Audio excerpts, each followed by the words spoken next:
Journalist చిన్నితో నదీం కందులని, Kakinada. YCP రాష్ట్ర ప్రచార committee సభ్యుడు తాడేపల్లి విజయకృష్ణ శర్మ సంచలన వ్యాఖ్యలు చేశారు. వైసీపీలో బ్రాహ్మణ కులానికి అన్యాయం జరుగుతోందని, మొదటి నుండి పార్టీ కోసం పనిచేసిన వారిని గుర్తించట్లేదని ఆవేదన వ్యక్తం చేశారు.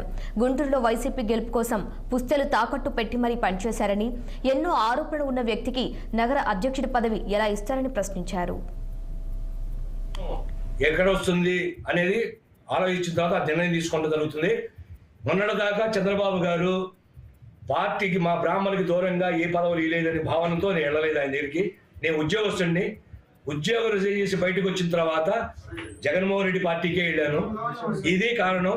కానీ ఈ రోజున చంద్రబాబు గారిలో చాలా మార్పు వచ్చింది.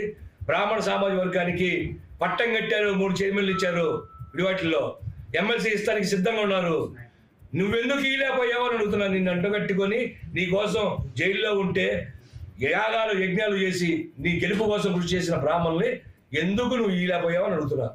కనీసం చైర్మన్ పదవులు కూడా ఎందుకు ఇవ్వలేకపోని అడుగుతున్నాను. అవినీతి పనులకి ఎందుకు ఇచ్చారని అడుగుతున్నా. ఇవన్నీ అమ్ముకున్నాయి కాదా అని అడుగుతున్నా. కూటమిగా 4 స్తంభాలుగా ముందు పెట్టినారు. ఏ వార్త మీకు దగ్గర రానికుండా అడ్డుకున్న వ్యక్తులు ఎవరు మీకు తెలీదా?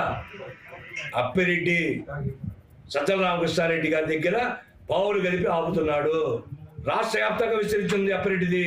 ఎంతో మంది ఎమ్మెల్యేలు మీకు రిపోర్ట్ చేయడం జరిగింది ఆయన మీద. కానీ మీలో చాలా మార్పు రాలా. ఎందుకు రాలేదు? ఈయనది ఏమన్నా దీంట్లో భాగాలు ఏమన్నా అందుతున్నాయా? సికింద్రాబాద్ రైల్వే స్టేషన్లో కార్యాలయ సిబ్బంది